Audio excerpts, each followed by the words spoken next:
You've left town with your co-driver in your truck. It's night, and he has gone to bed.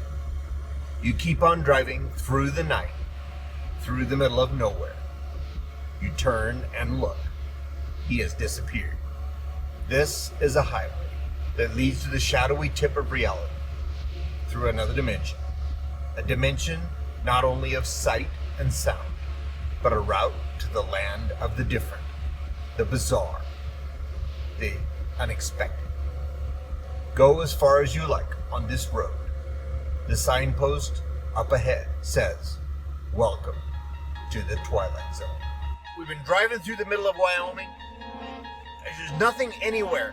And I just called back there to wake Clarence up, and he's not there. Breaker, this is the truck and tanker Yanker. I'm 10-8 with my 10 in the wind. My heaters are glowing, my manners are showing. Wind her up, let her go, come on. I'm your travel agent with a story to tell. Let's go for a ride.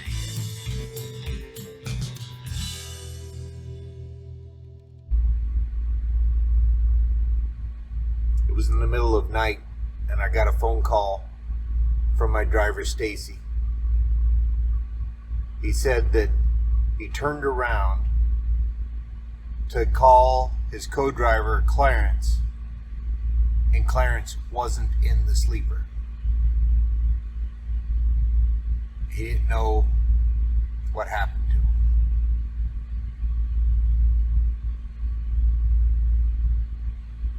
I asked him if he had stopped at all. He said he had pulled over on the shoulder to, as we say, cool his brakes, or to go to the bathroom on the shoulder. Be a nice way of putting it.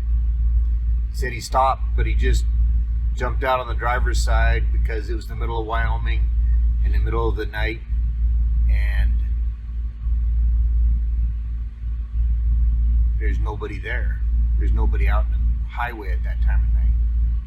So he didn't think there'd be a problem just jumping out on the driver's side. As nearly as we could figure that Clarence had climbed out the passenger side. But usually when a guy gets out to take a whiz, at least with that particular company, we pulled two trailers. Usually the guy goes in between his trailers. It's kind of a sheltered spot from wind, prying eyes, or whatever, usually between trailers. The thing that I was most worried about was if Clarence had went in between the trailers and Stacy got back in the truck and took off, that Clarence got ran over by one of the trailers.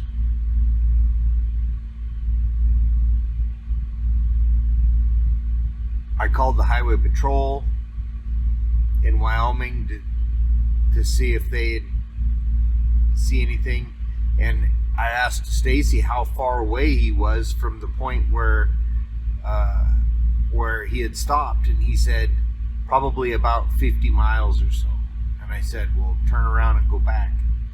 And we couldn't really afford to do that with the particular run that they were on, but it took a team to do that, and we needed to find out what happened to Clarence and that type of thing. So Stacy turned around. I called the highway patrol for them to be on the lookout if there was an injured man on the side of the road or something like that. Well, so about an hour later, Stacy called me, and he said that he found Clarence, and Clarence was okay, but he was really mad. Now, Clarence was an older gentleman, and probably about 6'3", and for an older guy, he was probably somewhat slim.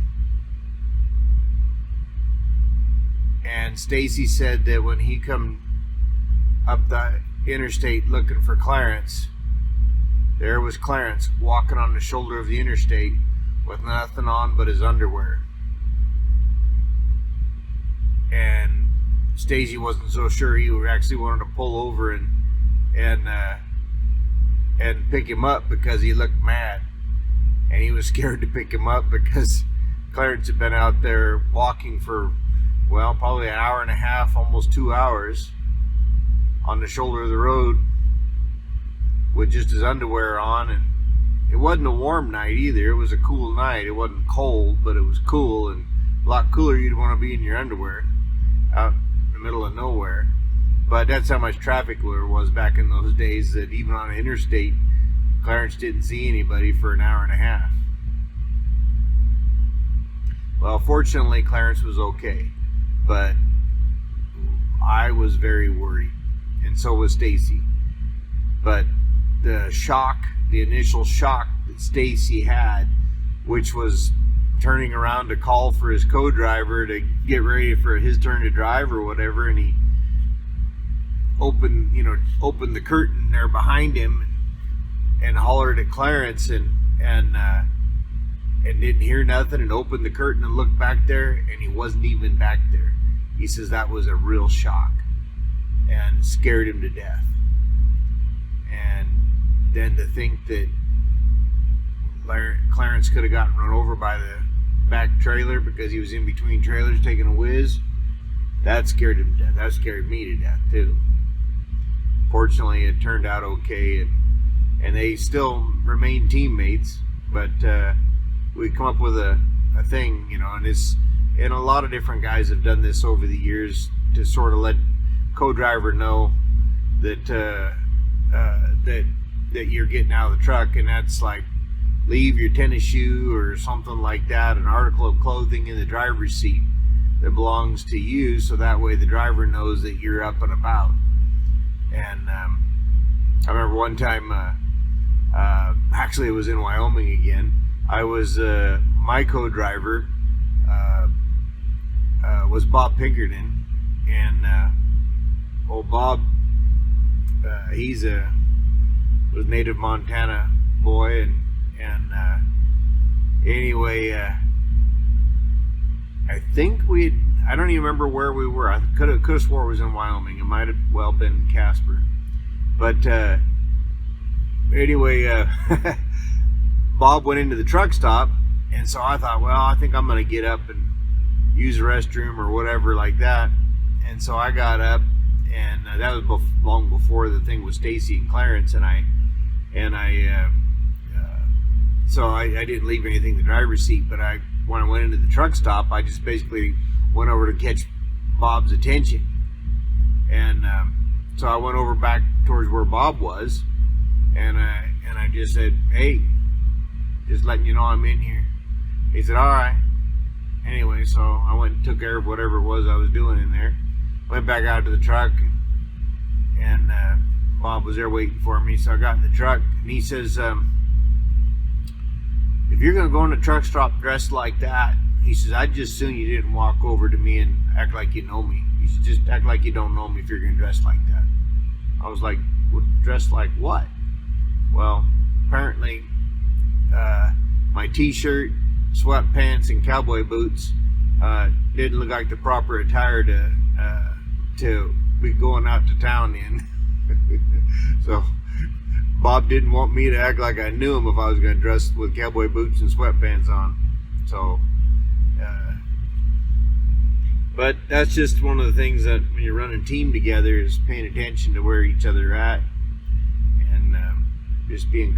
Some lessons are learned the hard way, kind of like with Stacy and Clarence and that type of thing. But and I've said it before, and I'll say it again, and I've said it many times, and that is, running team in a truck is a lot like being married without any benefits. You just got to try to get along, and you're in a very small space, and you get along as best as you can, and being polite and thinking of the other guy, and just working together on stuff. So that's what it is to run team. But I just wanted to say, if you subscribe, hit the subscribe button, and we're in a subscriber drive right now. And if you want to hit the subscribe button and give her a thumbs up and ring the bell, you like this kind of family-friendly content, there's a lot of guys telling stories out there, but there are not too many family-friendly guys doing it, apparently. My wife looked around. It was her idea for me to do this, and when she looked around at all the people that are doing stuff, there was a lot of people, but it could get pretty raunchy. And I'll tell you one thing truck drivers are good at is stories, and what I mean by that is making them up out of whole cloth too. But anyway, stories I'm telling, probably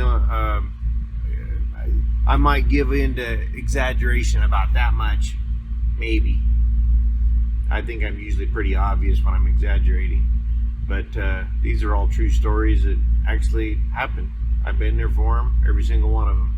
So I just want you to take it easy, keep the shiny side up and the dirty side down.